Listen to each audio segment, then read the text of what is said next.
அனைவருக்கும் வணக்கம். இந்த வீடியோல என்ன பார்க்க போறோம் அப்படின்னு கேட்டீங்கன்னா, இப்ப நம்ம ஷெட்யூல் படி நம்ம ஒவ்வொரு நாளைக்கும் ஒரு ஒரு கிளாஸஸ் அப்படின்றது இதுக்கப்புறம் தொடர்ச்சியா வரும். இதுக்கு முன்னாடி நடந்த கிளாஸஸும் உங்களுக்கு வீடியோவா இருக்கும். ஸோ அதுக்கான தனியான யூடியூப் சேனலும் ஆரம்பிச்சாச்சு. ஓகே.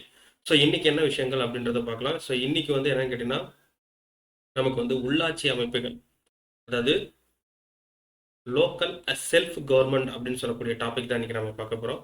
ஃபர்ஸ்ட் இந்த உள்ளாட்சி அமைப்புகள் பத்தி நம்ம தெரிஞ்சுக்கக்கூடிய முக்கியமான விஷயம் என்னன்னு கேட்டா, நீங்க நல்லா பாருங்களேன். கவர்மெண்ட் அப்படின்றது என்ன கேட்டா ஒரு அரசமைப்பு. லோக்கல் செல்ஃப் கவர்மெண்ட் அப்படின்றது என்ன சொல்றாங்க கேட்டா, அதாவது லோக்கல் நிலவுல, லோக்கல்னா என்ன கேட்டீங்கன்னா நம்ம ஊரெல்லாம் இருக்கு பாத்தீங்களா, அதான் நம்ம லோக்கல்னு சொல்லுவோம். அந்த ஊர் அளவுல நம்ம செல்ஃப் கவர்மெண்ட் அப்படின்றத ஏற்படுத்தியிருப்பாங்க. ஸோ அந்த மாதிரி பார்க்கும்பொழுது நமக்கு இந்த லோக்கல் செல்ஃப் கவர்மெண்ட் அப்படின்றது என்னன்னா உள்ளாட்சி அமைப்பு, தமிழ்ல உள்ளாட்சின்னு சொல்லுவாங்க. இந்த உள்ளாட்சி அமைப்பை பத்தி நம்ம ஃபர்ஸ்ட் ஒரு அவுட்லைன் தெரிஞ்சுக்கணும். என்ன அவுட்லைன் சார்? உள்ளாட்சி அமைப்புனா என்னன்னு தெரிஞ்சாதான் இந்த டாபிக்ல போகும்போது ரொம்ப இன்ட்ரெஸ்டிங்கா இருக்கும். ஸோ உள்ளாட்சி அமைப்புனா என்ன அப்படின்னு கேட்டீங்கன்னா, ஃபர்ஸ்ட் பார்த்தீங்கன்னா உள்ளாட்சி அமைப்பை ரெண்டா பிரிக்கிறாங்க. எப்படி பிரிக்கிறாங்க? ஒன்று நகர்ப்புறம், ஓகேவா? ஒன்று நகர்ப்புறம், இன்னொன்று என்ன கேட்டீங்கன்னா ஆஹ், கிராமப்புறம் அப்படின்னு சொல்லி ரெண்டா பிரிக்கிறாங்க. ஓகேவா? நகரம் கிராமம் அப்படின்ற ரெண்டு பாடிஸா இருக்கு. இந்த நகர்ப்புறத்துல லோக்கல் செல்ஃப் கவர்மெண்ட் என்ன பண்றாங்கன்னா ஒரு மூணு பார்ட்டா பிரிக்கிறாங்க. என்னென்ன அப்படின்னு கேட்டா, ஒன்று மாநகராட்சி, இன்னொன்று நகராட்சி, கடைசியா சொல்ல வருது பேரூராட்சி. ஓகேவா? ஸோ இந்த மாதிரி மூணா பிரிக்கிறாங்க. அதே கிராமப்புறத்தை பார்க்கும்பொழுது என்ன பண்றாங்கன்னா, கிராமப்புறத்தை நமக்கு ஒரு 4 டைப்பா பிரிக்கிறாங்க. ஸோ அதை எப்படி பிரிக்கிறாங்க அப்படின்றத இங்க பாருங்களேன். இங்க உங்களுக்கு சாரி 3 டைப்பா பிரிக்கிறாங்க. அந்த 3 டைப்பா பிரிக்கிறத நான் உங்களுக்கு காமிச்சிருக்கேன். ஸோ அப்ப அந்த ஊராட்சி அமைப்புகள், கிராமப்புறம் சார்ந்து இருக்கக்கூடிய உள்ளாட்சி அமைப்புகள் என்ன சொல்றாங்கன்னா, மாவட்ட ஊராட்சி, ஊராட்சி ஒன்றியம் அண்ட் கிராமப்புற ஊராட்சி அப்படின்னு சொல்லி பிரிக்கிறாங்க. ஓகேவா? இதுதான் ஒட்டுமொத்தமான டைப்பு. அப்போ ஒட்டுமொத்தமா எத்தனை லோக்கல் பாடிஸ் இருக்கு அப்படின்னு கேட்டா, ஒரு 6 செல்ஃப் கவர்மெண்ட் அப்படின்றது இருக்கு. இதை பத்தியான டீட்டெயில் தான் நம்ம இன்னைக்கு நம்ம பார்க்க போறோம். ஓகேவா? சரி, நம்ம ஃபர்ஸ்ட் பார்க்கலாம். சார் இதுக்கெல்லாம் இங்கிலீஷ்ல சொல்லுங்க சார் அப்படின்னு கேட்டீங்கன்னா, எஸ், இதுக்கான இங்கிலீஷான விஷயங்களும் நீங்க அப்படியே தமிழ்ல இருந்து அப்படியே படிச்சாலே போதும். ரொம்ப ஈஸியா தான் இருக்கும். ஓகேவா? சரி, ஓகே. ஸோ நம்ம ஃபர்ஸ்ட் பார்க்கலாம். ஸோ உள்ளாட்சி அமைப்புகளை ஃபர்ஸ்ட் பார்க்கக்கூடியது உள்ளாட்சி அமைப்புக்கான விளக்கம் அப்படின்றத ஃபர்ஸ்ட் பார்க்கலாம். ஸோ என்ன சொல்லியிருக்காங்க அப்படின்றத கொஞ்சம் டீட்டெயிலாக பார்க்கலாம்.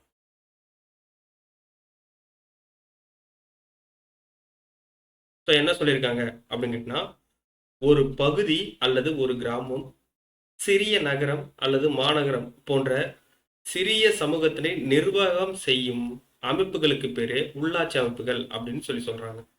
ஸோ என்ன சொல்றாங்க? இங்கிலீஷ்ல பாருங்க. ஸோ இங்கிலீஷ்ல இருக்கும்போது உங்களுக்கு ஸோ இந்த ஸ்பீடு ஓகேவா அப்படின்றதையும் செக் பண்ணிக்கோங்க. ஓகேவா? ஸோ இந்த அளவுக்கு ஸ்பீடு ஓகேவா, இல்லை டக்கு டக்குன்னு என்ன படிக்கணும் அப்படின்றத மட்டும் நடத்திட்டு போகலாமா அப்படின்றதையும் தெளிவுபடுத்துறேன். ஸோ என்ன சொல்றாங்கன்னா, லோக்கல் கவர்மெண்ட் ஆர் இன்ஸ்டிடியூஷன்ஸ். ஓகேவா? Local government are institution that look after the administration of an area of a small community such as village, town, city. ஓகேவா?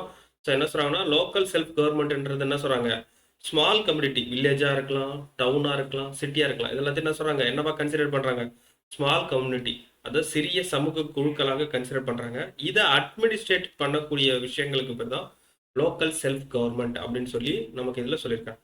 அதாவது ஒரு சிறிய கிராமம், சிறிய நகரம் அல்லது ஒரு பகுதி, மாநகரம், இந்த மாதிரி சிறிய சமூகத்தமா நம்ம கன்சிடர் பண்ணி அதை நிர்வாகம் செய்யக்கூடிய அமைப்பு தான் உள்ளாட்சி அமைப்புன்னு சொல்றாங்க. ஓகேவா? ஸோ இந்த உள்ளாட்சி அமைப்பு என்ன பண்றதுக்குன்னா, மக்களுக்கு நெருக்கமாகவும் அன்றாட தேவைகளை பூர்த்தி செய்யும் விதமாகவும் அடிமட்டத்திலிருந்து செயல்படுகிறது. எப்படி? ரொம்ப அடிமட்டத்தில். அப்ப மக்களுக்கு டெய்லியும் வரக்கூடிய தேவைகள் என்னென்ன இருக்கு, அந்த அன்றாட தேவைகள். இப்ப அன்றாடமா நமக்கு என்ன தேவை? உணவு, உடை, இருப்பிடம், நீர், அதுக்கப்புறம் கழிப்பிட வசதி, இந்த மாதிரி நிறைய விஷயங்கள் சொல்லலாம். இந்த விஷயங்கள் எல்லாத்தையும் மக்களுக்கு பூர்த்தி செய்யறதுக்காக என்ன பண்ண கேட்டா, அடிமட்டத்திலிருந்து செயல்படக்கூடியதான் யார் சொல்றாங்க, இந்த உள்ளாட்சி அமைப்புன்னு சொல்றாங்க.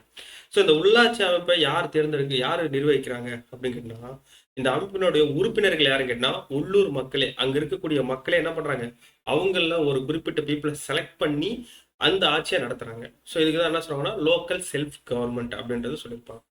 ஓகே. ஸோ இந்த லோக்கல் செல்ஃப் கவர்மெண்டோடைய ஹிஸ்டாரிக்கல் பேக்ரவுண்ட் என்ன அப்படின்றத பார்க்கலாம்.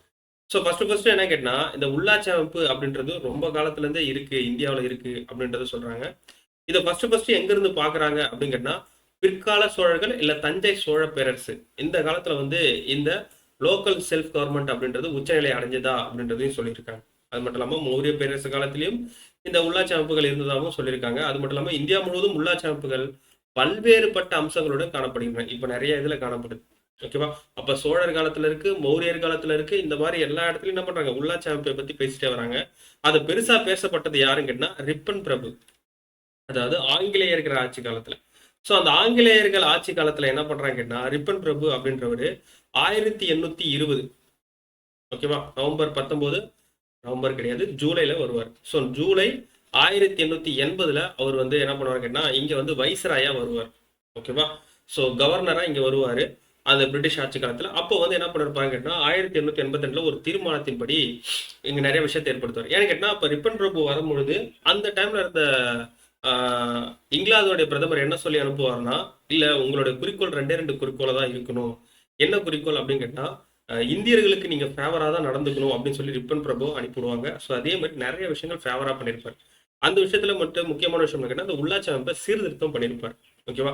ஸோ ஆல்ரெடி இருக்கக்கூடிய லோக்கல் செல்ஃப் கவர்மெண்ட்டே இன்னொன்னு ரிஃபார்ம் பண்ணி பயங்கரமா கொடுத்திருப்பார். ஓகேவா? அவர் என்ன சொல்றாங்க கேட்டா, மேற்கத்திய நாடுகளின் மக்களாட்சி முறையின் அடிப்படையில் 19ஆம் நூற்றாண்டின் காலிறுதியில் இவ்வியக்கம் இந்தியாவில் புத்துயிர் பெற்றன. ஸோ உள்ளாட்சி அமைப்புகள் என்ன பண்றாங்க, 1882 ஒரு தீர்மானம் எட்டு வர்றாரு. அதுபடி இன்னும் நிறைய விஷயங்கள் எட்டு வருது.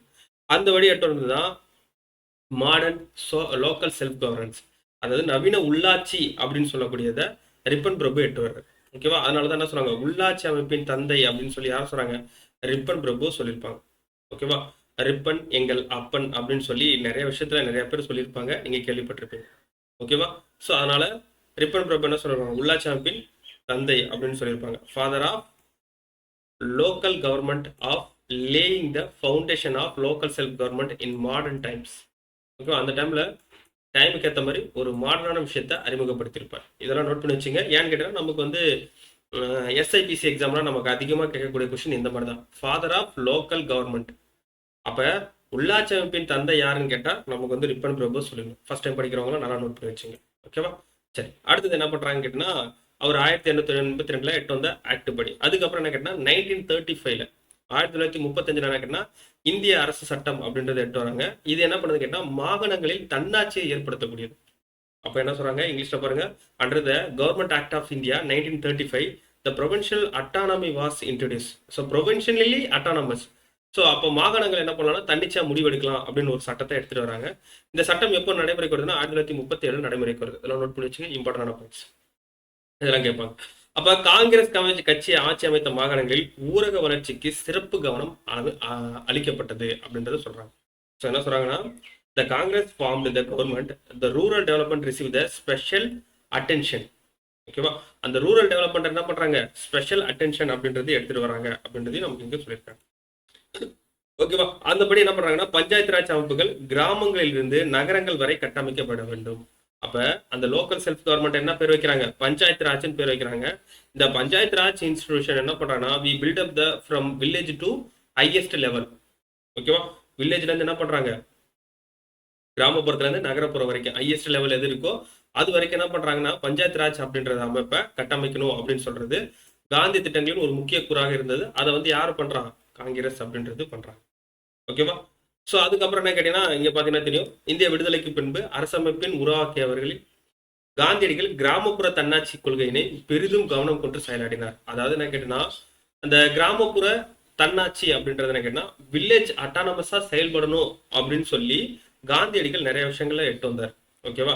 அதனாலதான் இந்த வகையிலும் என்ன பண்றாங்க, அதுக்கான தனியான அட்டானமஸ் பாடி மாதிரி அதுக்கான எலெக்ஷன்ஸ் அதுக்கான விஷயங்கள் எல்லாம் தொடர்ச்சியா பண்ணிட்டு இருக்காங்க. ஓகேவா? சரி, ஓகே. அப்ப கிராமங்கள் இருந்த இந்தியாவில் கிராம ஊராட்சிகளின் உருவாக்கம் ஒரு சமூக இயக்கமாகவே அமைந்தது. ஓகேவா? அப்ப இதெல்லாம் வந்து ஒரு சமூக இயக்கமா இருந்தது அப்படின்றதையும் நமக்கு சொல்லியிருக்காங்க. அதுபோல விடுதலை போராட்டத்தின் போது பஞ்சாயத்து மறுசீரமைப்பு என்பது மக்களுக்கு நம்பிக்கையை ஊட்டியது அப்படின்றதையும் சொல்லியிருக்காங்க. ஓகேவா? அடுத்து போயிடலாம். அடுத்து என்ன சொல்றாங்கன்னா, உள்ளாட்சி அமைப்புகளை நடைமுறைப்படுத்துவதில் சில தடைகளை 1882 ஆண்டு அவர் இயற்றிய தீர்மானத்தின் மூலம் அகற்றப்பட்டது. ஓகேவா? ஸோ உள்ளாட்சி அமைப்புகள் நிறைய விஷயங்கள் இருந்தாலும் அதை அகற்றதுக்காக 1882 ஒரு தீர்மானம் எட்டு வந்தவர் யாரு, ரிப்பன் பிரபு. ஸோ அவர் எடுத்ததுனால அதன் தடையெல்லாம் நீக்கிட்டாங்க. அது மட்டும் இல்லாமல் கிராமப்புற நகர்ப்புற அமைப்புகள் தேர்ந்தெடுக்கப்பட்ட மக்களுக்கும் அதிக அதிகாரங்களுடைய உள்ளாட்சி நிர்வாக உரிமைகளை வழங்கும் விதமாக ரிப்பன் தொடர்ச்சியாக பல சட்டங்களை இயற்றினார். ஓகேவா? ஸோ நிறைய ஆக்ட் அப்படின்றது ஒரு போட்டாரு அப்படின்றதையும் சொல்லியிருக்காங்க. ஸோ அதனால அதுக்கப்புறம் அந்த விஷயத்தை பார்க்கலாம். 1882ஆம் ஆண்டு உள்ளாட்சி அமைப்புகளை அறிமுகம் செய்ததன் மூலம் இந்தியர்களுக்கு சுதந்திரத்தின் சுவையை அறிமுகப்படுத்தியவர் யாருன்னு கேட்டனா ரிப்பன் பிரபு. நோட் பண்ணி வச்சுங்க. இந்த வேர்டிங்க அப்படியே நமக்கு கொஸ்டினா கேட்கலாம். என்ன கேட்கலாம்? இந்தியர் சுதந்திரத்தின் சுவையை அறிமுகப்படுத்தியவர் யார் அப்படின்னு கேட்கலாம். யாரு? ரிப்பன் பிரபு. ஓகேவா? ஸோ அதுக்கப்புறம் என்ன ஒரு கொஸ்டின் கேட்கலாம் கேட்டா 1882ஆம் ஆண்டு உள்ளாட்சி அமைப்புகளை அறிமுகம் செய்தவர் யார் அப்படின்னு ஒரு நம்ம கொஸ்டின் கேட்கலாம். யாரு? ரிப்பன் பிரபு. ஸோ இதெல்லாம் நோட் பண்ணி வச்சுங்க. இம்பார்ட்டன்டான பாயிண்ட். அது மட்டும் இல்லாம இந்தியாவில் நிர்வாகத்தை தாராளமயமாக்கும் சில நடவடிக்கைகளை ரிப்பன் மேற்கொண்டார் அப்படின்றது சொல்றாங்க. அப்ப இந்தியாவில் இருக்கக்கூடிய அட்மினிஸ்ட்ரேஷன்ஸ் எல்லாத்தையும் லிபரேஷனா மாத்துறதுக்கூடியது யாருக்குன்னா நம்ம ரிப்பன் பிரபு பண்ணாங்க. ஓகேவா? அதுக்கப்புறம் நிர்வாகத்தினை பரவலாக்க வேண்டும் என்பதற்காகவே உள்ளாட்சி அமைப்புகளை அவர் அறிமுகப்படுத்தினார். ஸோ இதெல்லாம் வந்து ரொம்ப ரொம்ப இம்பார்ட்டன்டான பாயிண்ட். இதுல இருந்து நமக்கு கேள்விகள் கேட்கலாம். கூற்று காரணம் மாதிரியே நம்ம கொஸ்டின் கேட்கலாம். ஓகேவா? அதுக்கப்புறம் இந்தியா வந்து என்ன பண்றதுன்னா இண்டிபெண்டன்ட் ஆச்சு. ஓகேவா? விடுதலை ஆனதுக்கு அப்புறம் உள்ளாட்சி அமைப்புகள் எப்படி இருந்துச்சு அப்படின்றத பார்க்கலாம். ஃபர்ஸ்ட் பார்க்கணும் கேட்டா 1947 தான் இந்தியா வந்து சுதந்திரம் அடைஞ்சது. ஸோ சுதந்திரம் அடைந்ததுக்கு அப்புறம் 1957 10 வருஷம் கழிச்சு என்ன நடக்குதுன்னு சொல்றாங்கன்னா 1957ஆம் ஆண்டு முதல் 1986ஆம் ஆண்டு வரை 4 முக்கிய குழுக்கள் உருவாக்கப்பட்டது. ஸோ எப்போ சொல்றாங்க? 1957லேருந்து 1986 வரைக்கும் என்ன பண்றாங்கன்னா ஒரு 4 முக்கியமான குழுக்கள் உருவாக்கப்பட்டது. அந்த குழுக்களை பத்தி சொல்றாங்க. அந்த குழுக்கள் என்ன பண்ணது கேட்டா அவற்றின் முயற்சி நடைமுறைப்படுத்தப்பட்டது. அதுல வந்து பார்க்கக்கூடியது என்ன கேட்டீங்கன்னா இந்த 1957க்கு முன்னாடி ஒரு குழு இருந்துச்சு. ஸோ என்ன கேட்டா அபிவிருத்தி திட்டம் எப்போ போட்டதுன்னு கேட்டா 1952. நோட் பண்ணி வச்சுங்க. சமூக அபிவிருத்தி திட்டம். ஏன்னு கேட்டீங்கன்னா நமக்கு வந்து இந்த திட்டத்தை கொடுத்துட்டு இந்த பக்கம் ஏற கொடுத்துட்டு மேட்ச் பண்ண சொல்லலாம். அதனால இந்த மாதிரி கொஸ்டின்கள் கேட்கலாம். நோட் பண்ணி வச்சுங்க. ஸோ இங்கிலீஷ்ல என்ன சொல்றாங்க? சமூக அபிவிருத்தி திட்டம். ஓகேவா? இங்கிலீஷ்ல பாருங்க the community development programme 1952. Okay. அதுக்கப்புறம் என்ன சொல்றாங்கன்னா தேசிய நீட்டிப்பு சேவை எப்போ? 1953. அதுக்கப்புறம் 1957ஆம் ஆண்டின் பஞ்சாயத்து ராஜ் சட்டத்திற்கு அடிப்படையாக திகழ்ந்தன. என்ன சொல்றாங்கன்னா 1957 இருந்து 86 வரைக்கும் 4 குழுக்கள் போட்டதாகவும் சொல்றாங்க. அது மட்டும் இல்லாம 1957ல பஞ்சாயத்து ராஜ் சட்டம் அப்படின்னு சொல்லி ஒன்று எட்டு வராங்க. 1957ல என்ன பண்றாங்க? பஞ்சாயத்து ராஜ் சட்டம் எட்டு வராங்க. அதுக்கு எது பேஸ்மெண்டா இருந்துச்சுன்னு கேட்டா இந்த சமூக அபிவிருத்தி திட்டமும் தேசிய நீட்டிப்பு சேவை இந்த 2 விஷயங்கள் தான் என்ன பண்றது பஞ்சாயத்து ராஜ் ஆக்டுக்கு ஒரு பேஸ்மெண்டா இருந்திருக்கு. ஸோ நோட் பண்ணுங்க. National extension service 1953 become the basis for the great charter of panchayat Raj in 1957 அப்படின்றது சொல்றாங்க. ஓகேவா? அதுக்கப்புறம் என்ன சொல்றாங்க? the panchayat Raj system was inaugurated on October 2 in Nagaur district. So Nagaur district of Rajasthan by the then prime minister Jawaharlal Nehru அப்படின்றத சொல்றாங்க. எப்பன்னு கேட்டா 1957 என்ன பண்றாங்க கேட்டா பஞ்சாயத்து ராஜ் சட்டம் எட்டு வராங்க. அந்த பஞ்சாயத்து ராஜ் சட்டம் எங்க அமுல்படுத்துறாங்க அப்படின்னு கேட்டீங்கன்னா நமக்கு வந்து ராஜஸ்தான்ல நகுவார் அப்படின்னு சொல்லக்கூடிய பஞ்சாயத்துல தான் ஏற்படுத்துறாங்க. அப்ப யார் ஏற்படுத்துறாங்க கேட்டா 1957 பிரதமரா இருந்தவர் நமக்கு வந்து பிரதமர் ஜவஹர்லால் நேரு தான் இருந்தாரு. ஸோ அவரை இதை வச்சு அறிமுகப்படுத்துறாங்க. ஓகேவா? சரி. அதுக்கப்புறம் என்ன பண்றாங்க கேட்டா இந்த பஞ்சாயத்து ராஜ் சட்டத்தை என்ன பண்றாங்கன்னு கேட்டா திருத்தம் பண்றாங்க. திருத்தம்னா அமெண்ட்மெண்ட். அதாவது என்ன கேட்டா ஆல்ரெடி ஒரு ஆக்ட் எட்டு வந்துட்டாங்க. அந்த ஆக்ட்ல என்ன பண்றாங்கன்னா ஒரு சில திருத்தங்கள் ஏற்படுத்துறது அமெண்ட்மெண்ட்னு சொல்லுவாங்க. அமெண்ட்மெண்ட் ஆக்ட்னு சொல்லுவாங்க. அப்ப அந்த பஞ்சாயத்து ராஜ் சட்டத்துல அமெண்ட்மெண்ட் பண்றாங்க. எப்பன்னு கேட்டா 73 and 74 அமெண்ட்மெண்ட்னு சொல்லுவாங்க. இது எப்போ பண்ணதுன்னு கேட்டா 1992. சட்டம் எப்போ எட்டு வரப்படுது? 1987 எட்டு வரப்பட்டது. அதன் திருத்தம் பண்ணது என்ன கேட்டீங்கன்னா 1992 பண்ணாங்க. ஆனா எத்தனாவது திருத்தம் கேட்டா 73 74வது திருத்தம். ஸோ சட்ட திருத்தங்கள் நிறைய இருக்கு. அந்த 73 74 சட்ட திருத்தம் வந்து எதை பத்தி சொல்லுதுன்னா உள்ளாட்சி அமைப்புகளை பத்தி சொல்லுது. ஓகேவா? அப்ப 73 74 சட்ட திருத்தம் எப்போ வரப்பட்டதுன்னு கேள்வி கேட்பாங்க நமக்கு 1992. ஸோ அதன்படி பார்க்கும்பொழுது அதனுடைய சிறப்பு அம்சங்கள் என்ன? 73 and 74 ஆக்டோடைய ஃபியூச்சர்ஸ் என்னென்ன, அப்படி ஸ்பெஷல் ஃபீச்சர்ஸ் என்னென்ன அப்படின்றத பார்க்கலாம். உள்ளாட்சி மற்றும் நகராட்சி உள்ளாட்சி அமைப்பு நிறுவனங்களாக செயல்படும். ஸோ என்ன சொல்றாங்க பாருங்க, இங்கிலீஷ்ல அப்படி நம்ம பார்த்துட்டு வந்துடலாம். ஸோ என்ன சொல்றாங்க? Panchayat and municipality will be institution of government. அப்ப institution of self government.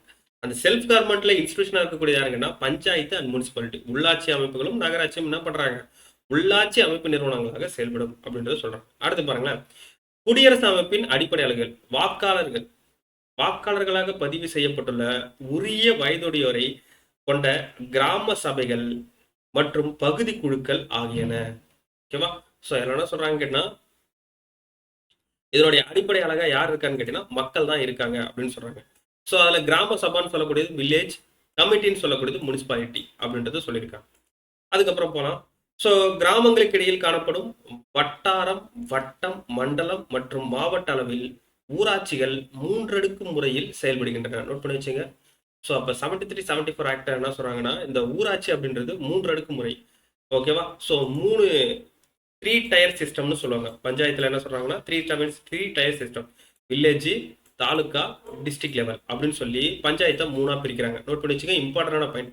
73-74 act என்ன பண்றாங்க கேட்டா, பஞ்சாயத்தை 3 டயரா பிரிக்கிறாங்க. ஒன்னு வில்லேஜ், அதுக்கடுத்து தாலுக்கா, வட்டம், அதுக்கப்புறம் டிஸ்ட்ரிக்ட் லெவல், மாவட்ட, ஒன்றியம் அப்படின்னு சொல்லி நமக்கு 3ஆ பிரிக்கிறாங்க. அதுக்கப்புறம் பார்க்கலாம். 2 மில்லியனுக்கு குறைவான மக்கள் தொகை கொண்ட சிறு மாநிலங்களில் பஞ்சாயத்துக்கள் 2 அடுக்கு முறையில் இயங்குகின்றன. அப்ப என்ன சொல்றாங்கன்னா, the seat level are filled by the district direct election. ஓகேவா?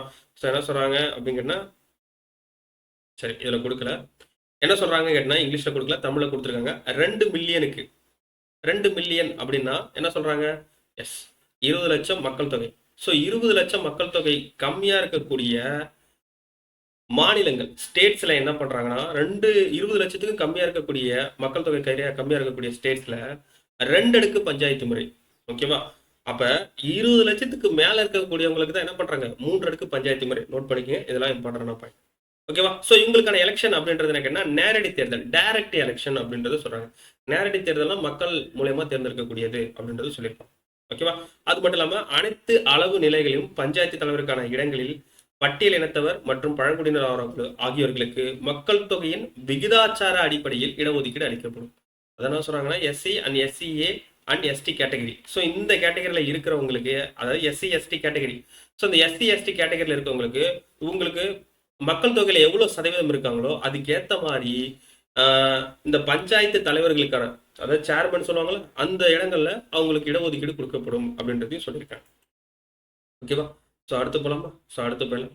அடுத்து என்ன சொல்றாங்கன்னா, பெண்களுக்கும் இடஒதுக்கீடு இதுல கொடுக்குறாங்க. எதுனா இந்த டைரக்ட் எலெக்ஷன்ல கொடுக்குறாங்க, ஒரு சில எலெக்ஷன்ல கொடுக்குறாங்க. அந்த எலெக்ஷன்ல பார்க்கும்பொழுது 1/3 பங்கு இடஒதுக்கீடு வழங்கப்பட்டுள்ளது. பெண்களுக்கு என்ன பண்றாங்க, 1/3 இடஒதுக்கீடு கொடுக்கப்பட்டிருக்கு. அது மட்டும் இல்லாம பட்டியல் இனத்தவர், பழங்குடியினர் ஒதுக்கீட்டில் பெண்களுக்கும், அதாவது என்ன சொல்றாங்கன்னா, ஃபர்ஸ்ட் என்ன பண்றாங்க, இதுல எஸ்சி எஸ்டி கேஸ்டுக்கும் என்ன பண்றாங்க, ரிசர்வேஷன் கொடுக்குறாங்க. ரிசர்வேஷன் தொகுதின்னு சொல்லுவோம் பாத்தீங்களா, ரிசர்வேஷன் கொடுக்குறாங்க. அது மட்டும் இல்லாம ஃபீமேலுக்கும் கொடுக்குறாங்க. இந்த ஃபீமேல் என்ன பண்றாங்கன்னா எஸ்சி எஸ்டி கேண்டிடேட்டுக்கும் கொடுக்குறாங்க. நோட் பண்ணி புரியுதா? ஃபர்ஸ்ட் எஸ்சி எஸ்டிக்கு நமக்கு இடஒதுக்கீடு கொடுக்குறாங்க, அதுக்கப்புறம் ஃபீமேலுக்கு கொடுக்குறாங்க. ஃபீமேலுக்கு எப்படி கொடுக்குறாங்க, 1/3 கொடுக்குறாங்க. இந்த 1/3லயே எஸ்சி எஸ்டியா இருக்கிறவங்க ஃபீமேலுக்கும் அதுலயும் இடஒதுக்கீடு கொடுக்குறாங்க. ஸோ என்ன சொல்றாங்கன்னா, பட்டியலினத்தவர் பழங்குடியினருக்கு இடஒதுக்கீட்டில் பெண்களுக்கும் 1/3 பங்கு இடஒதுக்கீடு அளிக்கப்பட்டுள்ளது அப்படின்றத சொல்றாங்க. ஓகேவா? ஸோ என்ன சொல்றாங்கன்னா, 1/3 பங்கு கொடுத்துருக்காங்களா, அதே மாதிரி எஸ்சி எஸ்டிலையும் என்ன பண்றாங்க, ஃபீமேலுக்கும் 1/3 கொடுக்குறாங்க அப்படின்றதையும் கொடுத்துருக்காங்க. அதுக்கப்புறம் எல்லா அளவு நிலைகளும் தலைவர்கள் பதவிக்கு 1/3 பங்கு இடம் பெண்களுக்கு கொடுக்கணும். அப்ப இதுல என்னன்னு கேட்டீங்கன்னா, இப்ப நல்லா பாருங்களேன், உங்களுக்கு நல்லா சொல்றேன். ஃபர்ஸ்ட் இந்த லோக்கல் செல்ஃப் கவர்மெண்ட்ல, அதாவது உள்ளாட்சி தேர்தலில் என்ன பண்றாங்கன்னா, யாருக்கு ரிசர்வேஷன் கொடுத்துருக்காங்க அப்படின்னு கேட்டா எஸ்சி அண்ட் எஸ்டி கேண்டிடேட் கொடுத்துருக்காங்க. அதுக்கப்புறம் ஃபீமேலுக்கு கொடுத்துருக்காங்க. ஃபீமேலுக்கு எவ்வளவு கொடுத்துருக்காங்க, 1/3 கொடுத்துருக்காங்க. எஸ்சி எஸ்டிக்கு இடஒதுக்கீடு கொடுத்துருக்காங்க. அது மக்கள் தொகை பேஸ்ல, ஸோ அவங்க எவ்வளவு பீப்புள் வந்து எவ்வளவு இருக்காங்களோ அதை பேஸ் பண்ணி கொடுப்பாங்க. ஓகேவா? ஸோ அதுல பார்க்கும்போது எஸ்சி எஸ்டில ஒரு உட்பிரிவு வெட்டு வராங்க. அதுல ஃபீமேல் இருப்பாங்கல்ல, அந்த ஃபீமேல் கேண்டிடேட்டுக்கும் 1/3 கொடுக்குறாங்க அப்படின்றது சொல்லியிருக்காங்க. இந்த லோக்கல் செல்ஃப் கவர்மெண்ட்ல நமக்கு சேர்மன் அப்படின்றது தேர்ந்தெடுப்பாங்க. சேர்மன் தான் தலைவர்கள். ஓகே, ஊராட்சி மன்ற தலைவர். அந்த தலைவர் பதவிக்கு என்ன பண்றாங்கன்னா, பெண்களுக்கு இடஒதுக்கீடு கொடுக்குறாங்க. பெண்களுக்கு என்ன பண்றாங்க, 1/3 அப்படின்றது இடஒதுக்கீடு கொடுக்குறாங்க. ஓகேவா? அதுக்கப்புறம் போயிடலாம். அடுத்தது, ஒரே மாதிரியான 5 ஆண்டு பதவிக்காலம் மற்றும் பதவிக்காலம் நிறையும் முன்னே தேர்தல்கள் நடத்தப்பட்டு புதிய அமைப்புகள் உருவாக்கப்படுதல் வேண்டும். நோட் பண்ணி வச்சுங்க, இம்பார்ட்டன்டான பாயிண்ட். இதுல இருந்தா நமக்கு கொஸ்டின் அடிக்கடி கேட்போம். அப்ப என்ன சொல்றாங்க, நமக்கு லோக்கல் செல்ஃப் கவர்மெண்டோடைய பதவிக்காலம் எவ்வளவு கேட்டா 5 ஆண்டுகள் அப்படின்றது சொல்லியிருக்காங்க. ஓகேவா? ஸோ 5 இயர்ஸ் டேர்ம் தான் அப்படின்றது சொல்லியிருக்காங்க. அது மட்டும் இல்லாமல் ஒரு முக்கியமான விஷயம் நமக்கு சொல்லியிருக்காங்க. என்னன்னு கேட்டால், அடுத்த பதவிக்காலம் வர்றதுக்கு முன்னாடி தேர்தல் நடத்தப்பட்டு புதிய அமைப்புகள் உருவாக்கப்பட வேண்டும் அப்படின்றது சொல்லியிருக்காங்க. அது மட்டும் இல்லாமல் இடையில ஆட்சி கலைக்கப்பட்டால் 6 மாதத்திற்குள் தேர்தல் நடத்தப்பட வேண்டும். இதுவும் என்ன சொல்றாங்க, இந்த லோக்கல் செல்ஃப் கவர்மெண்ட்ல சொல்றாங்க. ஸோ இந்த லோக்கல் செல்ஃப் கவர்மெண்ட்ல நம்ம சொல்லியிருந்தோம், முன்னாடி சொல்லியிருந்தோம் 1957 இருந்து 1986 வரைக்கும் ஒரு 4 குழுக்கள் அப்படின்றது போட்டிருக்காங்க. எதுக்கு சார் இந்த குழுவெல்லாம் போடுறாங்க அப்படின்னு கேட்டீங்கன்னா, ஸோ இந்த லோக்கல் செல்ஃப் கவர்மெண்ட்டை நமக்கு ரிஃபார்ம் பண்றதுக்காக தான். அந்த குழுக்கள் ஒன்னொன்னு ஒரு விஷயங்களை சொல்லியிருக்கோம். அந்த ஒரு குழுக்கு பத்தி பார்க்கலாம். ஃபர்ஸ்ட் பார்க்கக்கூடிய என்னன்னா, பல்வந்த் ராய் மேத்தா குழு எப்போ போடப்பட்டது அப்படின்னு கேட்டீங்கன்னா, நமக்கு வந்து எப்போ போடப்பட்டது அப்படின்னு கேட்டா 1957 போடப்பட்டது இந்த பல்வந்த் ராய் மேத்தா குழு. இது எதை பத்தி சொல்லியிருக்கேன்னா, 3 அடுக்கு பஞ்சாயத்து முறையை சொல்லியிருப்பாங்க. ஸோ 3 டயர் சிஸ்டத்தை தான் சொல்லியிருப்பாங்க. ஸோ கிராம அளவில் பார்க்கும்போது கிராம ஊராட்சி, ஸோ அதில் நேரடி தேர்தல் நடத்தணும் அப்படின்றத சொல்லியிருப்பாங்க. வட்ட அளவில் பஞ்சாயத்து சமிதி, மாவட்ட அளவில் ஜில்லா பரிஷத் அப்படின்னு சொல்லக்கூடியது. ஸோ இது ரெண்டுத்துல என்ன கேட்டா மறைமுக தேர்தல்னா என்ன கேட்டீங்கன்னா, அவங்கள செலக்டட் கமிட்டி. ஓகேவா? ஸோ இந்த மாதிரி விஷயங்களை என்னணும் அப்படின்னு சொல்லி நமக்கு என்ன சொல்லணும், பல்வந்த் ராய் மேத்தா குழு அப்படின்றது சொல்லியிருப்பாங்க. அடுத்தது அசோக் மேத்தா குழு எப்போ போட்டதுன்னு கேட்டா 20 வருஷம் கழிச்சு. ஓகேவா? பல்வந்த் ராய் மேத்தா பார்க்கும்போது 1957, அசோக் மேத்தா பார்க்கும்போது அதுல இருந்து 20 வருஷம் கழிச்சு 77 to 78 போடப்பட்டிருக்கும். ஓகேவா? ஸோ இவங்க என்ன பண்ணிருப்பாங்கன்னா 2 டயர் சிஸ்டம், 2 அடுக்கு பஞ்சாயத்து முறை அப்படின்றது சொல்லியிருப்பாங்க. அந்த 2 அடுக்கு பஞ்சாயத்து முறையிலையும் எல்லா கட்சியும் பங்கேற்கணும் அப்படின்றது கொடுத்திருப்பாங்க. அதுக்கப்புறம் 3வது போடப்பட்ட குழு என்ன கேட்டா 1985 போடப்பட்டிருக்கும். அந்த குழு என்னங்கன்னா ஜிவிகே ராவ் குழு அப்படின்றது சொல்லியிருப்பாங்க. ஓகேவா? ஸோ இது யாரால் நியமிக்கப்பட்டதுன்னு கேட்டா திட்டக்குழுவால போடப்பட்டிருக்கும். இந்த குழு என்ன சொல்லியிருப்பாங்க கேட்டா, வேரற்ற புற்கள் அப்படின்னு சொல்லியிருப்பாங்க. இப்போ ஒரு புல்லு வளருதுன்னு வச்சுங்களேன், அந்த புல்லுக்கு வேர்கள் இல்லைன்னா வளருமா? வளராது. அந்த மாதிரி வேர்களற்ற பொருட்களா இருக்கக்கூடியது யாருன்னு கேட்டா இந்த உள்ளாட்சி அமைப்புகள் இருக்கா அப்படின்றத சொல்லியிருப்பாங்க. அதுக்கப்புறம் கடைசியா போடப்பட்ட குழு தான் எல்எம் சிங்வி குழு. ஓகேவா? இந்த எல்எம் சிங்வி குழு எப்போ போடுறதுன்னா அடுத்த வருஷம் போட்டது 1986 போடப்பட்டது. இந்த குழு கொடுத்த அறிக்கையின்படி தான் என்ன பண்றாங்க, 73, 74 சட்ட திருத்தம் அப்படின்றது எட்டு வராங்க. எப்போ 1992 எட்டு வராங்க. ஓகேவா? ஸோ இந்த 73, 74 சட்ட திருத்தம் அப்படின்றது தமிழ்நாட்டில் எப்போ நடைமுறைப்படுத்தப்பட்டது அப்படிங்கன்னா 2 வருஷம் கழிச்சு. எப்போ 1994 1994 தான் இதை என்ன பண்றாங்க, இந்த ஆக்டை நமக்கு வந்து இம்ப்ளிமெண்ட் பண்றாங்க. அப்ப 1994 ஆண்டு நடைமுறைப்படுத்தப்பட்ட உள்ளாட்சி அமைப்புகளுக்கான ஒரு புதிய சட்டத்தின் அடிப்படையில் புதிய பஞ்சாயத்து ராஜ் அமைப்புகள் செயல்படுத்தப்பட்டது அப்படின்றத சொல்றாங்க. அப்ப நியூ பஞ்சாயத்து ராஜ் அமைப்புகள் சொல்றாங்க. அந்த பஞ்சாயத்து ராஜ் அம்சங்களுடைய சிறப்பு இயல்புகள் என்னென்ன அப்படின்றத பார்க்கலாம். இப்போ 73, 74 ஆக்ட்ல என்னென்ன விஷயங்களை எட்டு வந்தாங்க அப்படின்னு கேட்டா 3 அடுக்கு பஞ்சாயத்து முறை. ஸோ 3 டயர் தான் இங்கே எட்டு வந்திருக்காங்க. அது மட்டும் இல்லாம கிராம சபையை நிறுவுதல், தேர்தல் ஆணையத்தை நிறுவுதல், நிதி ஆணையத்தை நிறுவுதல், மக்கள் தொகைக்கு ஏற்ற விகிதத்தின் அடிப்படையில் பட்டியலினத்தவர், பழங்குடியினர் ஆகியோருக்கு இடஒதுக்கீடு, அது மட்டும் இல்லாம பெண்களுக்கு 3ல் 1 பங்கு இடஒதுக்கீடு, மாவட்ட திட்டக்குழுக்களை அமைத்தல். ஸோ இது எல்லாமே யாரோட பணியா இருக்குங்கன்னா பஞ்சாயத்து ராஜோடைய பணியா இருக்கு அப்படின்றத இந்த அமெண்ட்மெண்ட் மூலமா நமக்கு சொல்லியிருக்காங்க. ஓகேவா? ஸோ அது மட்டும் இல்லாம இந்த பஞ்சாயத்து ராஜ் அமைப்போடைய முக்கியமான ஒரு விஷயம் என்னன்னு கேட்டீங்கன்னா, நமக்கு வந்து 2 விஷயம் பெருசா சொல்லியிருப்பாங்க. ஒன்று விருப்ப பணிகள், இன்னொன்று வந்து கட்டாய பணிகள் அப்படின்னு சொல்லி நமக்கு கொடுத்துருப்பாங்க. அதெல்லாம் டீட்டெயிலாக நம்ம வந்து அடுத்தடுத்து பார்க்கலாம். ஃபர்ஸ்ட் நம்ம பார்க்கக்கூடிய என்னன்னா கிராமப்புற ஊராட்சி. ஓகேவா? கிராமத்தில் இருக்கக்கூடிய ஊராட்சி. ஓகேவா? ஸோ வில்லேஜ் பஞ்சாயத்தை பத்தி நம்ம பார்க்கலாம். ஸோ வில்லேஜ் பஞ்சாயத்துல பார்க்கக்கூடாது. ஃபர்ஸ்ட் என்ன சொல்றாங்க அப்படிங்கன்னா, கிராமப்புறங்களில் செயல்படும் உள்ளாட்சி அமைப்புகள் கிராம ஊராட்சி அப்படின்றத சொல்றாங்க. இதனுடைய தலைவர் மற்றும் பகுதி நேர உறுப்பினர்கள் மக்களால் நேரடியாக தேர்ந்தெடுக்கப்படுகின்றனர். ஸோ நோட் பண்ணி வச்சுக்க, இம்பார்ட்டன்டான பாயிண்ட். ஸோ என்ன சொல்றாங்க, கிராமத்துல என்ன சொல்றாங்க கேட்டா தலைவர் இருப்பார். இப்போ கிராமத்துல ஊராட்சி இருக்குன்னு வச்சுங்களேன். இப்போ ஏதாவது ஒரு ஊராட்சி சொல்லுவாங்க. ஓகேவா? ஸோ இப்போ பார்த்தீங்கன்னா கிராமப்புற ஊராட்சின்னு பார்க்கும்பொழுது நமக்கு வந்து இப்போ ஏதாவது ஒரு கிராமத்தை எடுத்து நமக்கு சொல்றோம். ஓகேவா? அந்த கிராமத்துல அதுக்கு ஒரு ஊராட்சின்னு வச்சிருப்பாங்க. ஓகேவா? இப்போ பனையூர்னு சொல்றீங்கன்னு வச்சுங்களேன். அப்போ இந்த பனையூர் அப்படின்னு சொல்லக்கூடிய கிராமம் இருக்குன்னா பனையூர் ஊராட்சி அப்படின்றது வச்சிருப்பாங்க. அப்போ இந்த ஊராட்சிக்கு என்ன கேட்டா ஒரு தலைவர் இருப்பாரு. அந்த தலைவருக்கான உறுப்பினர்கள் அப்படின்றவங்க இருப்பாங்க. இவர்களுடைய பதவி காலம் எவ்வளவு அப்படின்னு கேட்டா 5 ஆண்டுகள். ஓகேவா? ஸோ இந்த பதவிக்காலம் 5 ஆண்டுகள் அப்படின்னு சொல்லியிருப்பாங்க. இவங்களுடைய வயது எவ்வளோன்னு கேட்டால் 18 வயசுல இருந்து இருக்கலாம். ஓகேவா? அது மட்டும் இல்லாமல் இவங்க வந்து யாருன்னு கேட்டா இவங்க வந்து இந்த உள்ளாட்சி அமைப்பினுடைய தேர்ந்தெடுக்கப்பட்ட உறுப்பினர்கள். யாரால் தேர்ந்தெடுக்கப்படுகிறாங்கன்னா மக்களால் தேர்ந்தெடுக்க எலெக்டட் தான் எல்லாருமே. ஓகேவா? Local self government are function and village are called village panchayat. So அந்த வில்லேஜ் பஞ்சாயத்துல யாரு ஹெட்டா இருப்பாங்க கேட்டா பிரசிடென்ட், அதுக்கப்புறம் வார்டு மெம்பர். ஓகேவா? ஸோ என்ன எப்படின்னு கேட்டீங்கன்னா இப்போ உங்களுக்கு வந்து தெளிவா புரியுற மாதிரி சொல்லணும். ஃபர்ஸ்ட் டைம் படிக்கிறவங்களுக்கு கொஞ்சம் குழப்புற மாதிரி இருக்கும். இப்போ 2-3 வாட்டி வீடியோ பார்த்துட்டு உங்களுக்கு ஈஸியா புரிஞ்சிடும். ஸோ என்ன கேட்டா இப்போ ஒரு கிராமம் இருக்கு. ஓகேவா? இந்த கிராமத்துல என்ன பண்ணிருக்காங்க கேட்டீங்கன்னா ஒரு 3000 மக்கள் இருக்காங்கன்னு வச்சுங்களேன். ஸோ இதை வந்து என்ன பண்ணிருப்பாங்கன்னா 3 பார்ட்டா பிரிப்பாங்க. ஓகேவா? 3000 ஒரு 1500 மக்கள் இருக்காங்க. ஒரு கிராமத்துல 1500 மக்கள் இருக்காங்கன்னு வச்சுங்களேன். அவங்க 500 மக்களா பிரிப்பாங்க. அப்ப அந்த 500 மக்கள் அப்படின்னு பார்க்கும்போது இதை வார்டுன்னு சொல்லுவாங்க. ஓகேவா? ஒரு வார்டா பிரிப்பாங்க. வார்டு 1, வார்டு 2, வார்டு 3 அப்படின்னு சொல்லி பிரிப்பாங்க. ஓகேவா? ஸோ அப்போ வார்டு 1, வார்டு 2, வார்டு 3. ஸோ ஒரு வார்டுக்கும் உறுப்பினர் தேர்ந்தெடுப்பாங்க. அந்த உறுப்பினர் தான் யாரு? Ward member. அவங்கள தான் என்ன சொல்றாங்கன்னா பகுதி நேர உறுப்பினர்கள் இல்ல பகுதி உறுப்பினர்கள்னு சொல்லுவாங்க. ஓகேவா? ஸோ ஒரு இது அப்போ 3 உறுப்பினர்கள் சேர்ந்து ஒரு தலைவரை தேர்ந்தெடுப்பாங்க. அந்த தலைவர் கீழே உறுப்பினர்கள் இருப்பாங்க. ஓகேவா? இதுதான் கிராமத்துடைய ஸ்ட்ரக்சர், அதாவது ஊராட்சியோடைய ஸ்ட்ரக்சர். ஓகேவா? ஸோ அந்த தலைவர் வந்து நமக்கு வந்து 5 ஆண்டுகள் இருப்பார். அது மட்டும் இல்லாம கிராம ஊராட்சியின் ஆய்வாளராக யார் இருக்காருன்னு கேட்டா மாவட்ட ஆட்சியர் செயல்படுகிறார் அப்படின்றது சொல்லியிருப்பாங்க. இங்க பாருங்களேன், 500க்கும் மேற்பட்ட மக்கள் தொகையை கொண்டுள்ள ஒவ்வொரு கிராமமும் கிராம ஊராட்சியாக மாறியுள்ளது. அப்ப 500 பேருக்கு மேல இருந்தா மட்டும்தான் அது கிராம ஊராட்சியாக மாறும் அப்படின்றத சொல்லியிருப்பாங்க. அப்ப கிராம ஊராட்சியினுடைய செயல்பாடுகள் என்னன்னு கேட்டா குடிநீர் வழங்குதல், தெருவிளக்குகளை பராமரித்தல், சாலைகளை பராமரித்தல், கிராம நூலகங்களை பராமரித்தல், சிறிய பாலங்கள் கட்டுதல், வீட்டு மனைகளுக்கு அனுமதி, வடிகால் அமைப்புக்கு பராமரித்தல், வீட்டு தொகுப்புகளை கட்டுதல், தெருக்களை சுத்தமாக வைத்தல், இடுகாடுகளை பராமரித்தல், பொது கழிப்பிட வசதி.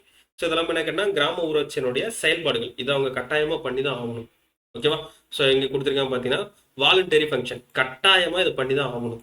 ஓகேவா? சரி, வாலண்டரி ஃபங்க்ஷன்ல இங்க பாத்தீங்கன்னா ஃபங்க்ஷன்ஸ் ஆஃப் வில்லேஜ் பஞ்சாயத்து. இது வந்து வில்லேஜ் பஞ்சாயத்தோடைய ஃபங்க்ஷன்ஸ் என்னென்ன அப்படின்றது drinking water, street light, road, libraries, small bridges, அதுக்கப்புறம் ஹவுசிங் பிளாட்ஸு, அதுக்கப்புறம் ட்ரைனேஜ், அதுக்கப்புறம் குரூப் ஆஃப் ஹவுஸு, ஸ்ட்ரீட்டு, அதுக்கப்புறம் புருனிவியர் கிரவுண்ட்ஸு, அதுக்கப்புறம் லேபரட்டரி ஃபெசிலிட்டிஸ். ஸோ இது எல்லாமே என்ன கேட்டால் பஞ்சாயத்தில் இருக்கக்கூடிய ஃபங்க்ஷன்ஸ். இதெல்லாமே பஞ்சாயத்து பண்ணக்கூடிய விஷயம் தான். ஆனால் விருப்ப பணிகள் சொல்லுவாங்க, விருப்பப்பட்டு பண்ணக்கூடியது. பஞ்சாயத்தில் விருப்பப்பட்டா நீங்கள் பண்ணலாம். இதை தான் என்ன பண்ணுறாங்கன்னா 1994ஆம் ஆண்டு சட்டத்தின்படி என்னன்னா நடைமுறைப்படுத்திருக்காங்க. ஸோ அதைப்படி பார்க்கும்போது என்ன கேட்டால் கிராமங்களில் உள்ள தெருவிளக்குகளை பராமரித்தல், ஸ்ட்ரீட் லைட்ஸை மெயின்டைன் பண்ணுறது, அதுக்கப்புறம் சந்தைகளையும் திருவிழாக்களையும் நடத்துறது. ஸோ என்ன சொல்கிறாங்கன்னா நீங்கள் இது வந்து விருப்ப பணிகள் தான், மெயின்டெனன்ஸ் தான் மார்க்கெட் அண்ட் ஃபேர்ஸ். ஓகேவா? அதுக்கப்புறம் என்ன சொல்றாங்கன்னா மரங்களை நடுதல், விளையாட்டு மைதானங்கள் அமைத்தல், வண்டிகள் நிறுத்தப்படும் இடங்களில் வாகனங்கள், இறைச்சி கூடங்கள், கால்நடை கொட்டைகள் ஆகியவற்றை பராமரிக்கக்கூடியது எல்லாமே விருப்ப பணி தான். இது நம்ம கட்டாயமா பண்ணணும் கிடையாது.